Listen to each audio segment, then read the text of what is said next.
Le 22 juillet 1944, 04h17, le commandant de chars soviétique, le major Andrei Volkov, fixait à travers son périscope quelque chose qui glaçait son sang, un seul char Tigre, numéro 217, le char du lieutenant Otto Karius.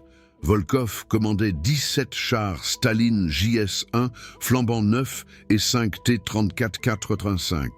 22 chars contre un seul. Les mathématiques étaient claires. La supériorité écrasante. Mais dans les 19 minutes qui suivraient, le major Volkov allait réaliser que les mathématiques sur le champ de bataille sont parfois dénuées de sens. 19 minutes, 22 chars soviétiques contre le Tigre 217. À la fin, les 22 seraient en flammes et Karius continuerait sa route. Ce n'était que le début de ce qui serait consigné dans les journaux de guerre des deux camps, comme l'un des chapitres les plus extraordinaires de la guerre blindée. 21 jours, 42 chars, un équipage. Luttant contre l'anéantissement, opération Bagration, rien que ce nom faisait taire les soldats allemands. Ce n'était pas une simple attaque, c'était l'extermination. Entre le 23 juin et le 19 août 1944, les soviétiques allaient lancer 2,5 millions de soldats contre 800 000 défenseurs allemands, 5 000 chars contre moins de 1 000, plus de 6 000 avions contre 800. Ce n'était pas une bataille, c'était un rouleau compresseur d'acier et de feu, conçu pour écraser complètement le groupe d'armée centre, et il le fit. 28 divisions allemandes furent entièrement anéanties. 450 000 hommes, morts, blessés ou capturés. La plus grande défaite militaire de l'histoire allemande, plus grande que Stalingrad, plus catastrophique que la Normandie. La Wehrmacht s'effondrait. Des armées entières disparaissaient des cartes. Des divisions qui combattaient depuis 1941 cessaient simplement d'exister. Les commandants perdaient le contact avec leurs unités. Les communications radio se taisaient. Les routes de retraite se transformaient en couloirs de la mort. Et, au milieu de cet inferno, une unité continuait à se battre. La Schwer Panzerabteilung 502, 502e bataillon de chars lourds, et à sa tête, le Tigre 217, commandé par un lieutenant de 25 ans, déjà décoré de la Croix de Chevalier, et dont le nom semait la terreur parmi les unités blindées soviétiques. Otto Karius n'était pas un héros de la propagande. C'était un pharmacien de Zweibrücken, enrôlé en 1940 et affecté d'abord à l'infanterie. Il était trop petit pour les équipages de chars. 1,55 m. Trop petit, disait-on. Mais Karius avait quelque chose qu'on ne pouvait pas mesurer. Une compréhension du champ de bataille, qui semblait presque surnaturelle. Un calme sous le feu, qui stabilisait son équipage. Et une précision, qui impressionnait même les commandants expérimentés. En juillet 1944, il avait déjà détruit plus de 100 chars. Mais ce qui allait se passer dans les 21 jours suivants allait reléguer tout cela dans l'ombre. Car, tandis que la Wehrmacht s'effondrait à Bagration, Karius et son équipage allaient prouver que le talent et la camaraderie peuvent parfois triompher d'une supériorité numérique écrasante. Pas toujours, pas au niveau stratégique. Mais durant ces jours d'été brûlants de 1944, sur les routes entre Dunaburg, aujourd'hui Daugavpils, et Riga, le Tigre 217 allait devenir une légende. Pour les deux camps, l'équipage du Tigre 217 était soudé depuis des mois. Le sergent Albert Kercher au canon. Un Bavarois de Munich avec un œil d'aigle. Il pouvait repérer une soudure sur un T-34 à 1500 mètres. Le caporal Kramer, chargeur, l'homme le plus fort de la compagnie. Il pouvait recharger un obus Panzergranate 40 en 7 secondes. Quand chaque seconde comptait, le conducteur Zwetti, un Silésien, qui manœuvrait le Tigre avec la précision d'un chirurgien avec un scalpel, et l'opérateur radio Bix, qui interceptait les communications radio, qui sauvait des vies. Ensemble, Ces 5 hommes, dans un cercueil d'acier de 56 tonnes, avaient vécu plus que la plupart des gens ne peuvent l'imaginer. 18 mois de combat ininterrompus. 214 missions, plus de 100 tirs confirmés, et ils étaient tous encore en vie, à une époque où les équipages de chars survivaient en moyenne 6 semaines. C'était un miracle statistique. Mais ce n'était pas de la chance. C'était du talent, c'était de la confiance, c'était de la camaraderie jusqu'au bout. Quand Bagration a commencé, chaque homme dans le Tigre 217 savait que c'était différent. Les communications radio étaient désespérées. Des divisions entières étaient submergées. Des colonnes de réfugiés encombraient les routes. L'armée rouge n'arrivait pas. Elle dévorait tout. Le 22 juillet 1944, 04h17, Malinava, une banlieue nord de Dunabourg, aujourd'hui Daugavpils. Le Tigre 217 et 7 autres Tigres de la 2e compagnie reçurent l'ordre de stopper l'avancée soviétique. Le message était simple. Une brigade de chars perce près de Malinava. Stoppez-les. 8 Tigres contre une brigade. Carius lut le message radio et ne dit rien. Que pouvait-on dire? On faisait son travail, on faisait son devoir, on tenait pour les camarades. Ils roulèrent à travers l'aube. Le Tigre avançait à 35 km à l'heure sur les routes boueuses. Le moteur Maybach rugissait avec ses 700 chevaux. Chaque homme de l'équipage connaissait sa tâche. Kercher ajustait la visée. Kramer préparait les munitions. 80 obus. 57 Panzergranates, 39. 23 Panzergranates 40 à noyau de tungstène pour les cibles lourdes. Zweti maintenait le cap. Bix écoutait les communications radio. Et Carius se tenait dans la tourelle de commandement, scrutant l'horizon. Puis, il les vit. Des T-34. Beaucoup de T-34. Et quelque chose de nouveau. Des silhouettes plus grandes, plus larges, le Staline JS-1. Le nouveau char lourd soviétique avec 120 mm de blindage frontal. Carius compta rapidement. 17 Staline, 5 T-34, et il se dirigeait droit vers Malinava, où la 2e compagnie attendait. Le major Volkov, dans son JS-1, vit les Tigres et hésita. Il avait entendu parler de ces chars. Les rapports étaient alarmants. Mais il avait 22 chars. Les Allemands en avaient 8. Les mathématiques étaient claires. Il ordonna l'attaque. 04h23. La bataille de Malinava commençait. Et dans les 19 minutes qui suivraient, la réalité allait défier les mathématiques. Carius ne donnait pas de longs ordres, seulement des mots précis. Kercher, cible à gauche, 1000 mètres, Staline, plaque frontale. Kercher trouva la cible. Le JS-1 avançait sur une route, sa face avant parfaitement exposée, 88 mm KVK 36L56, le canon de char le plus redouté au monde, 4190 mm de tube, 800 mètres par seconde de vitesse initiale. Et dans les mains de Kercher, une précision mortelle. Feu! Le Tigre trembla. L'obus Panzergranate 40 à noyau de tungstène quitta le tube à 930 mètres par seconde. À 1000 mètres, il pouvait percer 138 mm de blindage. Le JS-1 en avait 120. L'impact fut catastrophique. Le projectile a transpercé la plaque frontale, a explosé dans le compartiment de combat et le Staline a explosé de l'intérieur. Équipage mort. Char détruit. 2h24. 16 secondes depuis le début du combat, un Staline anéanti. Le commandant André Volkov vit le premier Staline brûlé et comprit. Ce n'étaient pas des chars ordinaires, c'étaient des Tigres. Et ils étaient d'une précision chirurgicale. Il ordonna à ses unités de se disperser et de réduire la distance de tir. Le T-34-85 était équipé d'un canon F-34 de 85 mm. Portée efficace contre le blindage frontal d'un Tigre, moins de 800 mètres. Ils devaient se rapprocher, mais le lieutenant Otto Carius ne leur laissa pas cette chance. Le Tigre 217 tira à nouveau. Le caporal Kramer rechargea. 7 secondes. Le prochain obus était prêt. Le sergent Albert Kercher trouva la deuxième cible. Un T-34 à 900 mètres. Feu, impact. Tourelle arrachée. 04h25. 2 chars détruits. 37 secondes de combat.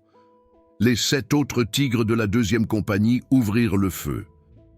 La bataille se transforma en un inferno.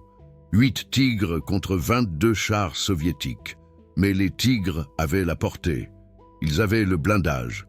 Ils avaient la précision. Les chars soviétiques tentèrent de manœuvrer.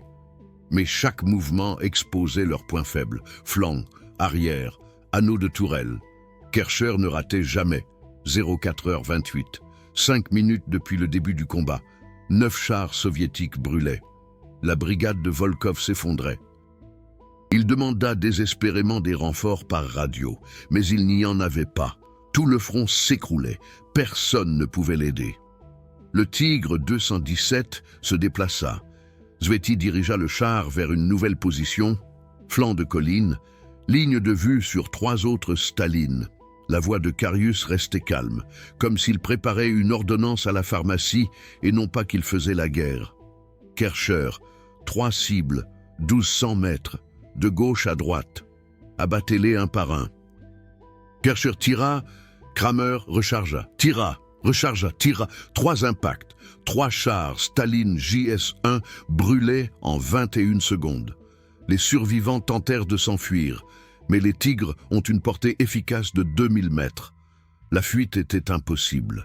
04h36, 13 minutes depuis le début du combat. 17 chars soviétiques détruits. Le commandant André Volkov était mort. Son JS-1 fut l'un des premiers à brûler. Les 5 chars survivants tentèrent de se retirer, mais les routes étaient bloquées par des épaves fumantes. Un T-34 tenta de s'échapper à travers champs. Le Tigre 217 tourna sa tourelle. 90 degrés en 10 secondes. Kercher suivit la cible. 1500 mètres. Cible mobile. Il compensa la vitesse, la distance, le vent. Feu. Impact. Le T-34 explosa. Puis, il y eut le silence. Le genre de silence qui suit un combat intense. Quand vos oreilles bourdonnent et que vous sentez la fumée, et que votre cœur bat encore comme un tambour. 04h42, 19 minutes, 22 chars soviétiques, tous détruits. 8 tigres, 0 perte. L'équipage du Tigre 217 ne dit rien. Il n'y avait rien à dire. Ils avaient rempli leur mission, mais chaque homme savait que ce n'était que le commencement. Karius transmit son rapport par radio. 22 chars ennemis anéantis.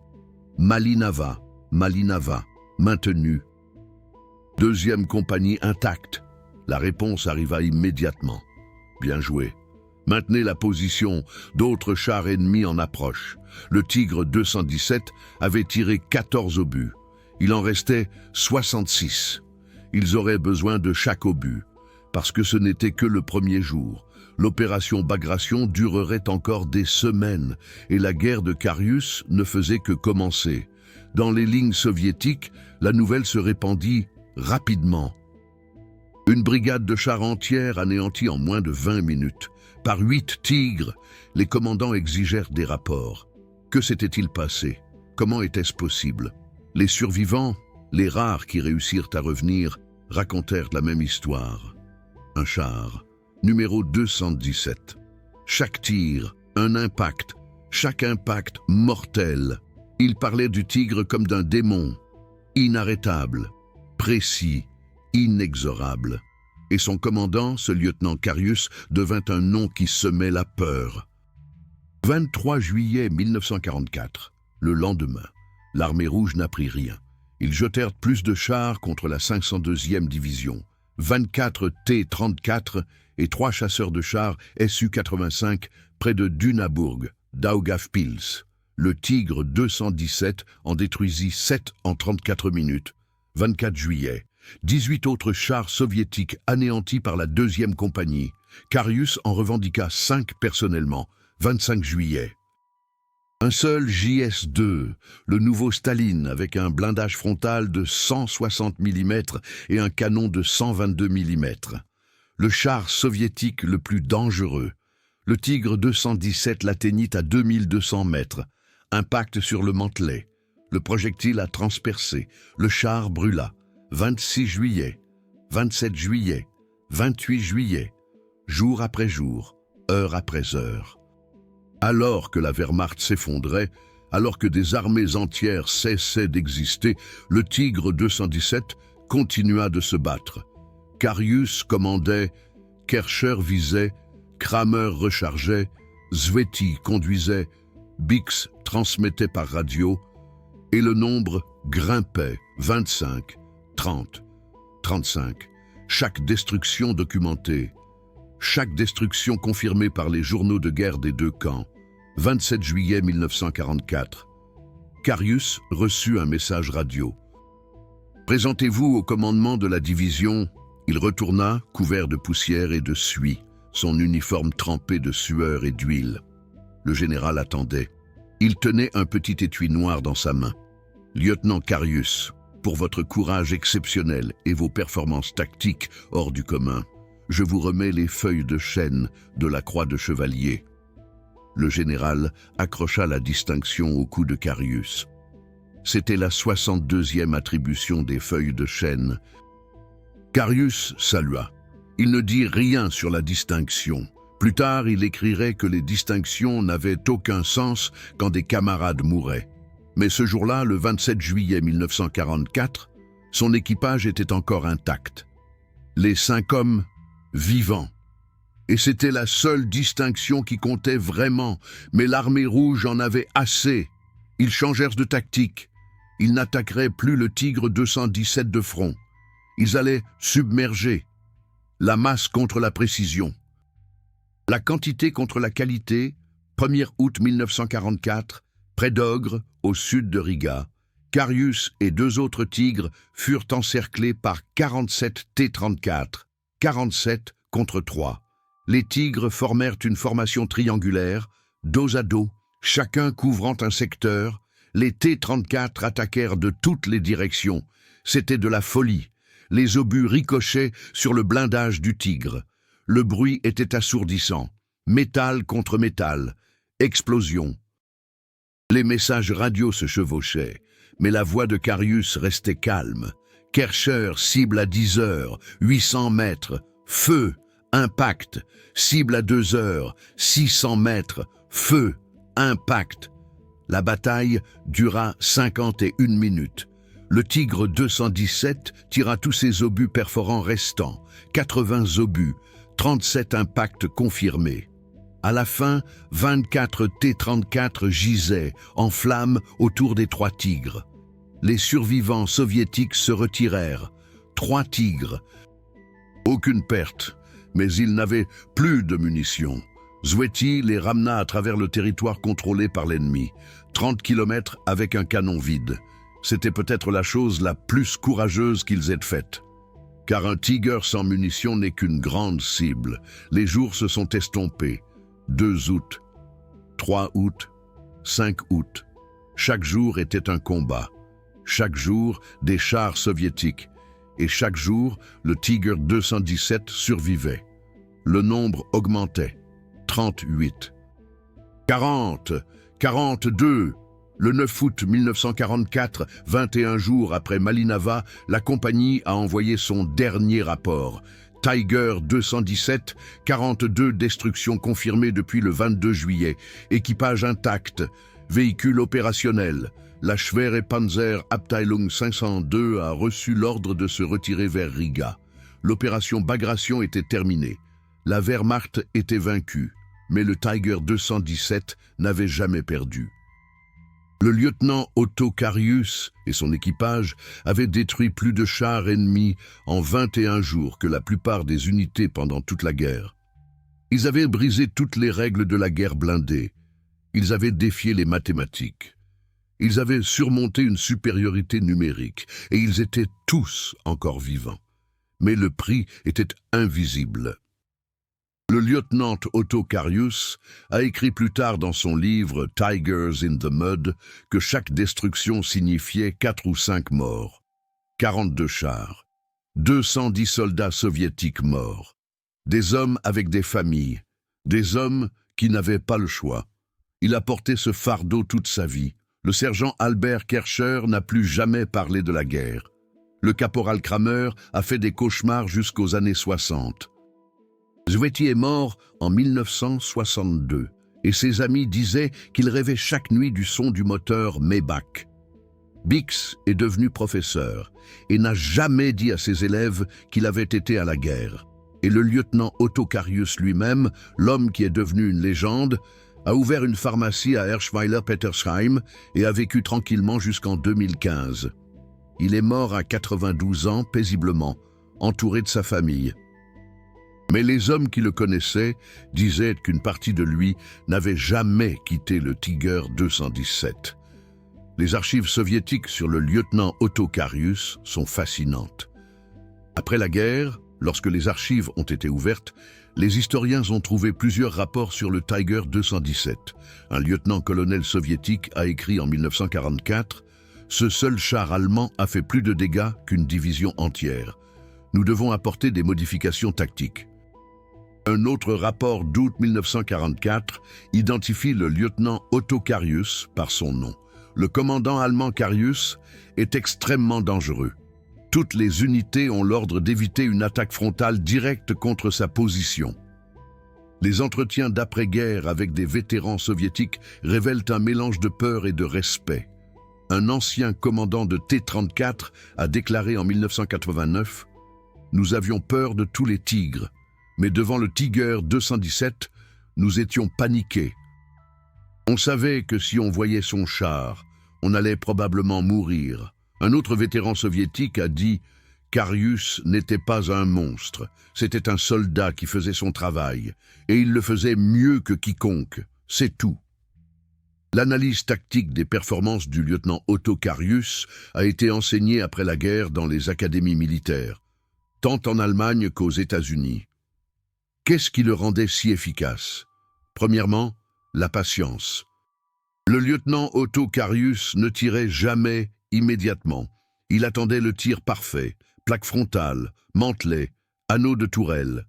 Deuxièmement, le positionnement. Il choisissait toujours un terrain qui maximisait les lignes de vue et offrait une couverture, flancs de collines, lisières de forêt, ruines de villes. Troisièmement, le mouvement. Il ne restait jamais longtemps dans une position. Tirer, bouger, tirer. Quatrièmement, et c'est crucial, la confiance en son équipage. Le lieutenant Otto Carius donnait des ordres clairs et précis. Pas de panique, pas de précipitation. Calme, sous une tension maximale. Son équipage lui faisait une confiance absolue. Et cette confiance les rendait plus rapides, plus efficaces, plus mortels. Cinquièmement, la compréhension technique. Le lieutenant Otto Carius connaissait chaque point faible de chaque char ennemi. T-34-4, 85, mantelet à 80 degrés, char Staline JS-1, en dessous du canon, KV-1, zone de l'anneau de tourelle. Cette connaissance, combinée à la précision du sergent Albert Kercher, rendait chaque tir presque garanti mortel. Mais voici ce qui est souvent oublié. Le lieutenant Otto Carius n'était pas un loup solitaire. Il opérait au sein d'un système. La Schwerpanzerabteilung 502 était l'une des unités les plus expérimentées de la Wehrmacht. Ces hommes se battaient ensemble depuis 1942. Ils se connaissaient, ils se faisaient confiance. Lorsque le lieutenant Otto Carius prenait position, d'autres tigres sécurisaient ses flancs. Lorsqu'il rechargeait, ses camarades le couvraient. Ce n'était pas un homme contre une armée, c'était une fraternité d'équipage de chars qui refusait de céder, même lorsque tout s'écroulait autour d'eux. Et c'est peut-être la vraie leçon du Tiger 217. Pas qu'un homme puisse vaincre une supériorité numérique, mais que les hommes qui comptent les uns sur les autres, qui restent ensemble jusqu'à la fin, peuvent parfois accomplir l'impossible. Pas toujours. Pas au niveau stratégique. L'Allemagne a perdu l'opération Bagration. La Wehrmacht a été anéantie. Mais pendant ces 21 jours, sur les routes brûlantes entre Dunaburg, Daugavpils et Riga, le Tiger 217 a montré que la compétence et la camaraderie comptent encore. Même dans l'heure la plus sombre, permettez-moi de vous en dire un peu plus sur l'aspect technique, car le public allemand apprécie cela. Le Tiger I avait 100 mm de blindage frontal, presque invulnérable à la plupart des canons de chars soviétiques, sauf à très courte distance. Le canon de 88 mm, Kreuka 36L56, pouvait percer le blindage allié le plus résistant à 2000 mètres. Le moteur Maybach HL 230 P45 développait 700 chevaux et déplaçait 56 tonnes d'acier à 35 km/h sur route. C'est une ingénierie allemande, impressionnante. Mais la technologie seule ne gagne pas les batailles. Les soviétiques avaient plus de chars, une meilleure logistique, des réserves inépuisables. Le T-34-85 était plus rapide, plus maniable, moins cher à produire.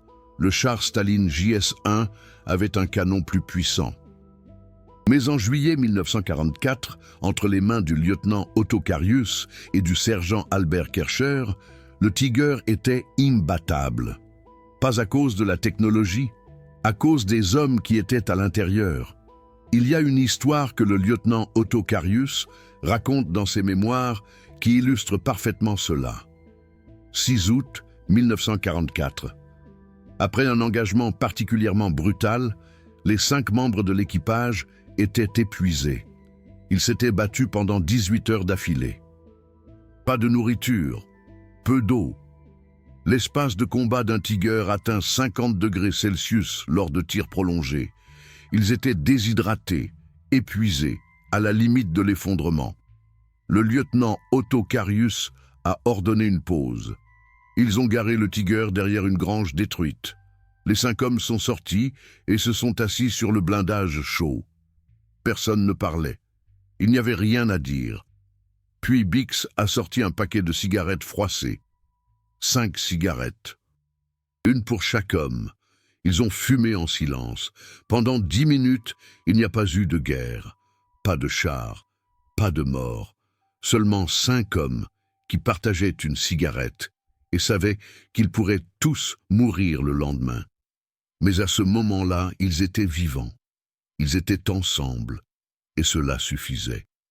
Le lieutenant Otto Carius a écrit plus tard « À ce moment-là, j'ai compris la camaraderie, pas la version de la propagande, la vraie, des hommes, qui partagent tout entre eux, même quand tout ce qu'ils possèdent se résume à 5 cigarettes et 10 minutes de paix. L'histoire du Tiger 217 ne s'est pas arrêtée à l'opération Bagration. Le lieutenant Otto Carius a combattu jusqu'au dernier jour de la guerre. Il a survécu à l'intégralité du front de l'Est. Il a survécu à la retraite vers l'Allemagne. Il a survécu à l'effondrement. En mai 1945, lorsque l'Allemagne a capitulé, il a remis son Tiger aux troupes américaines et est parti en captivité. Il a été libéré en septembre 1945, est rentré chez lui, a étudié la pharmacie et a ouvert SA Pharmacie. Pharmacie Tiger. Ce nom était un souvenir silencieux. Pendant des décennies, il a vécu tranquillement. Il parlait rarement de la guerre. Ce n'est que dans les années 80, lorsque des historiens ont commencé à interviewer les anciens combattants, qu'il a raconté son histoire. Son livre, Tigers in the Mud, est devenu un classique de l'histoire militaire. Pas à cause de la propagande, pas à cause de la glorification, mais à cause d'une honnêteté brutale sur la réalité de la guerre. Carius n'a rien enjolivé. Il a écrit sur la peur, l'épuisement, les cauchemars, la perte de camarades, le fardeau d'avoir survécu. Quand tant d'autres sont morts, ce n'était pas que des statistiques tirées d'archives poussiéreuses, c'étaient les moments qui ont décidé du sort de millions de personnes, de vrais soldats, une vraie peur, de vraies conséquences. Ces histoires ne doivent jamais être oubliées. Si ces vérités historiques sont importantes pour vous, alors soutenez-moi avec les Super Thanks de YouTube, le cœur doré en bas. Chaque Super Thanks me permet de passer des semaines dans les archives, à numériser des documents rares, à interviewer les derniers témoins, avant que leurs histoires ne disparaissent à jamais. La génération qui a vécu ces événements est en train de mourir. Dans 10 ans, il n'y aura plus de témoins vivants. Chaque histoire que je préserve, chaque document que je trouve est un morceau d'histoire qui autrement serait perdu. Aidez-moi à préserver ces souvenirs pour les générations futures. Pas comme de la propagande, pas comme de la glorification, mais comme un rappel de ce que la guerre signifie vraiment. L'humanité, le courage, la souffrance, tout cela. Les vétérans soviétiques qui ont combattu contre Karius avaient leurs propres histoires.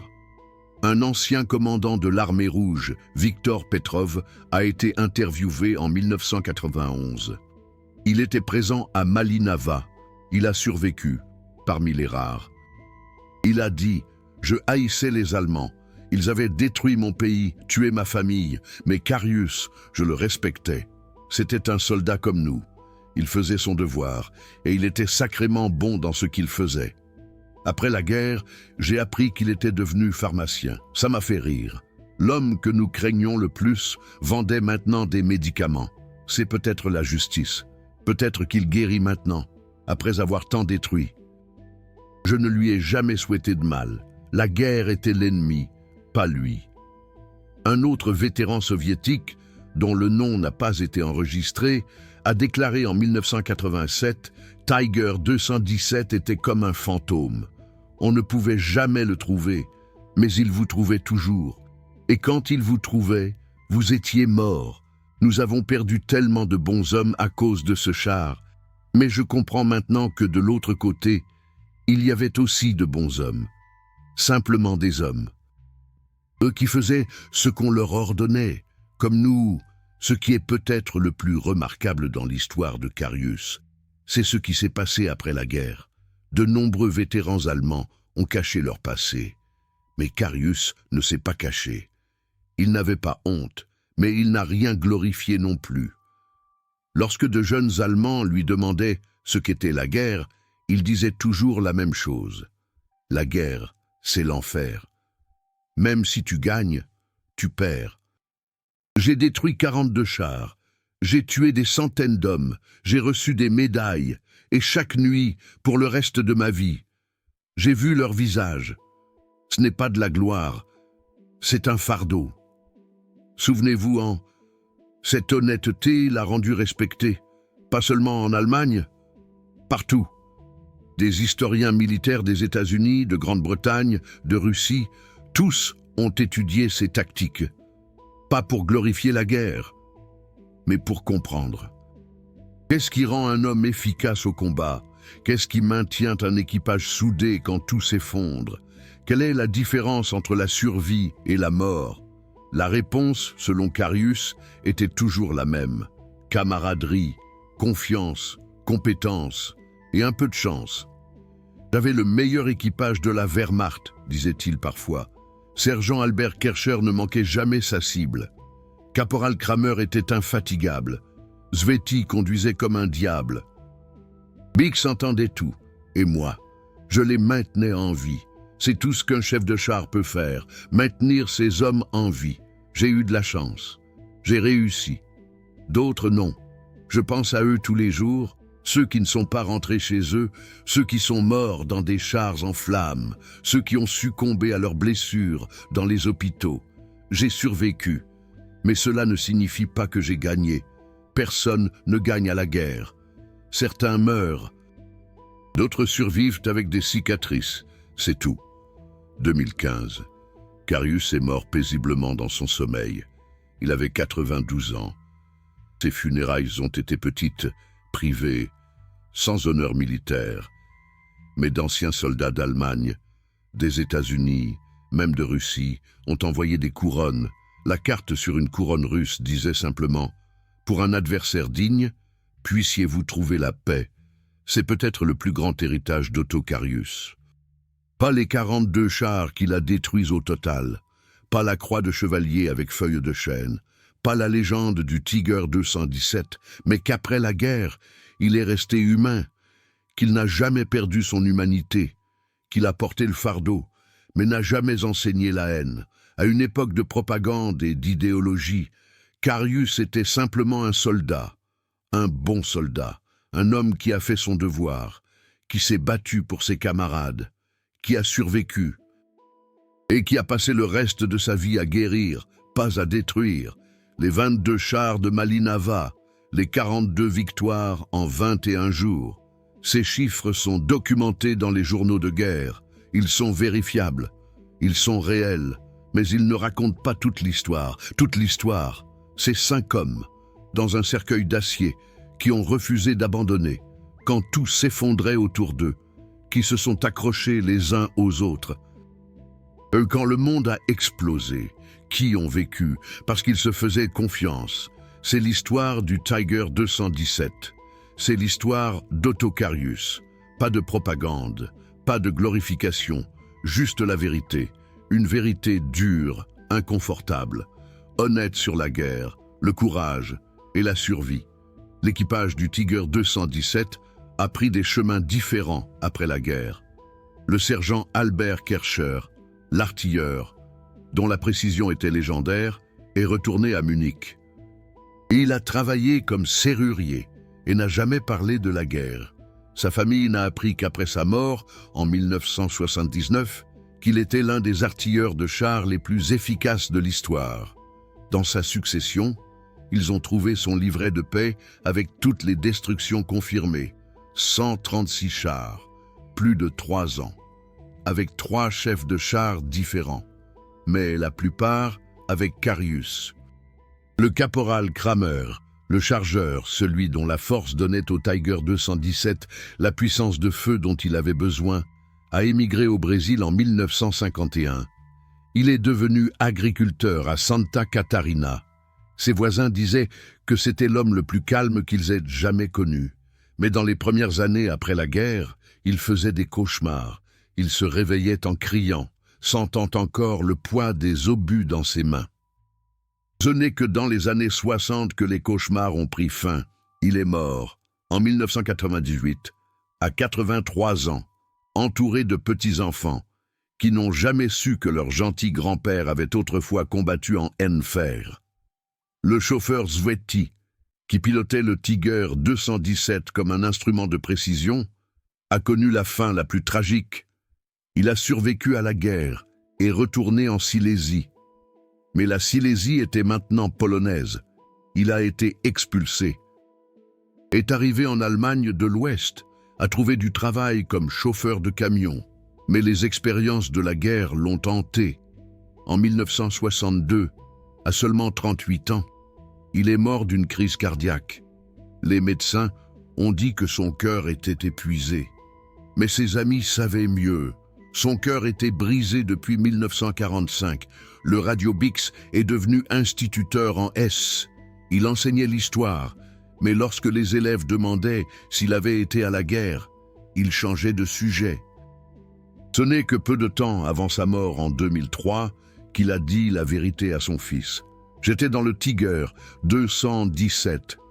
J'ai fait partie de quelque chose que je ne pourrai jamais oublier. Mais je ne voulais pas qu'une autre génération rêve d'être soldat. La guerre n'est pas une aventure. La guerre est la mort de tout ce qui est bon chez l'homme. Je voulais que mes élèves comprennent cela, sans avoir à le vivre. » Ces 5 hommes ont passé 21 jours en enfer ensemble. Ils se faisaient une confiance absolue. Ils se sont maintenus en vie mutuellement. Et après la guerre, ils ne se sont plus jamais revus. C'est peut-être la vérité la plus tragique sur la camaraderie à la guerre. Elle est intense, elle est réelle, mais elle survit rarement à la paix. Carius a essayé de garder le contact. Il a écrit des lettres. Mais les réponses se sont faites plus rares. Chaque homme essayait de reconstruire sa vie. Et le Tiger 217 était une partie de leur passé que la plupart voulaient oublier. Seul Carius ne pouvait pas oublier. Peut-être parce qu'il était le chef de char. peut-être parce qu'il avait pris les décisions qui les avaient maintenus en vie, ou peut-être parce qu'il comprenait que leur histoire était importante, pas comme de la propagande, mais comme un témoignage de ce que les gens traversent quand le monde brûle. Qu'est-ce qui vous a le plus impressionné? Beaucoup de spectateurs ont partagé des histoires familiales inouïes, des grands-pères qui étaient là, des lettres retrouvées dans des greniers, des journaux de guerre qui ont traversé les générations. Partagez votre histoire familiale de cette époque ci-dessous. Chaque commentaire est un morceau d'histoire que nous préservons ensemble. Votre grand-père était-il sur le front de l'Est? Racontez son histoire. Avez-vous trouvé des documents? Décrivez-les. Ces souvenirs sont précieux. Dans 50 ans, les derniers témoins directs auront disparu. Mais si nous écrivons leurs histoires maintenant, elles vivront. Pour toujours. Préservez avec moi cette histoire. Commentez ci-dessous. Créons une communauté qui se souvient. Pas pour glorifier, mais pour ne jamais oublier ce que coûte réellement la guerre. C'est ce que nous leur devons. Aux hommes comme Carius, aux hommes comme Volkov, à tous ceux qui ont combattu, à tous ceux qui sont morts, à tous ceux qui ont survécu avec des cicatrices. Nous leur devons la mémoire, une mémoire honnête. C'est le minimum que nous puissions faire.